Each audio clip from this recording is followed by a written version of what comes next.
Thanksgiving Day. Dylan's here now to give us a look at that Turkey Bowl forecast, because it sounds like it's going to feel like football. Yeah, for sure. It's definitely going to feel like football weather.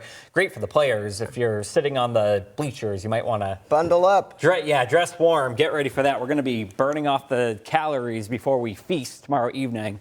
But there's a look at the temperatures as we barely make it to even 42 degrees here by the end of the game. So, hey, it's almost Thanksgiving. Happy Thanksgiving Eve.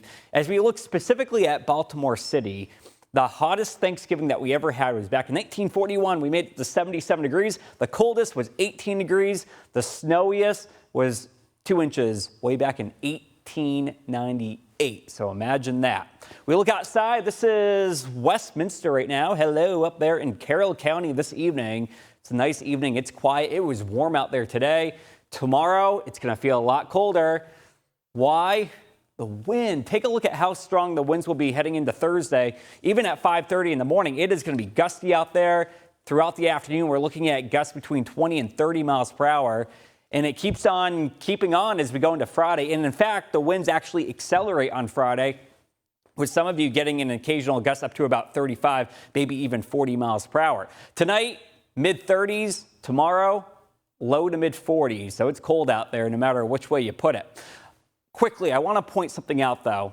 What is that? The white, that is a slight chance of a pop-up snow flurry tomorrow morning, areas west of Baltimore. So don't be caught off guard if you see that, but it shouldn't be too bad. As we go throughout the day, though, the warmest temperature will be about 45 as we go into the afternoon. We are gearing up for 2 more rain chances, one on Sunday, the next one on Tuesday.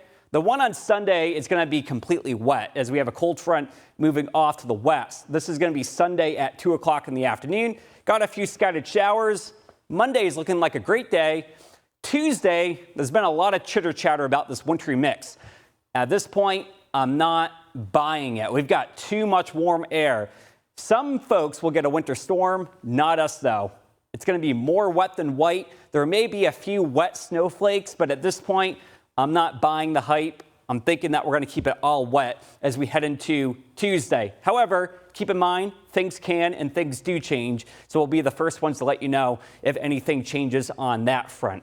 We've got your sunshine, though, on Saturday. That's the best of the 2 days. Sunday, showery, a little bit warmer out there. Then we got a chance of rain here on Monday, another chance of rain on Tuesday. And then, like I just said, Tuesday morning, maybe a few couple flakes. But as of right now, high temperature of 40. You're not looking at a winter storm. It's going to be all wet roadways out there.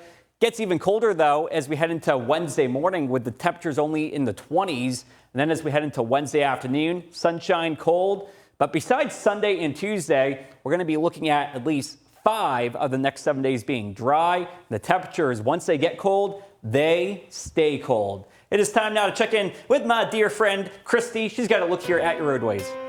Well, thanks, Dylan. And everybody just be prepared because the roads are packed. No surprise here. 1.5 million Marylanders hitting the roads for the holiday destination, and rush hour is in full swing. Now, taking a look at 95 on the southwest side, the slowest portion is still going to be just after the Beltway, continuing over to 197. And then northbound 95, we're seeing delays stretching from 32 to the Beltway as well. Now, jumping over to the Beltway, Delaney Valley Road, it's cleared up, but we're still seeing off and on slowing, particularly on the inner loop from Delaney Valley Road. That's going to ease up just prior to Bel Air Road. Now, the west side of the Beltway, we have issues on both sides. The heaviest of the delays is more so on the inner loop rather than the outer loop. So you're looking at slow traffic from Frederick Road over to Liberty Road. Checking on 295, we've got a couple of slow spots here. The slowest is going to be right around 32 with your average speed coming in 34 miles per hour. And then looking at the tunnels, we're not in bad shape here. Things look pretty good at both the Fort McHenry and the Harbor Tunnel. But if you are traveling on the Bay Bridge, just keep in mind before 9 a.m. and after 7 p.m. are going to be the best times to travel.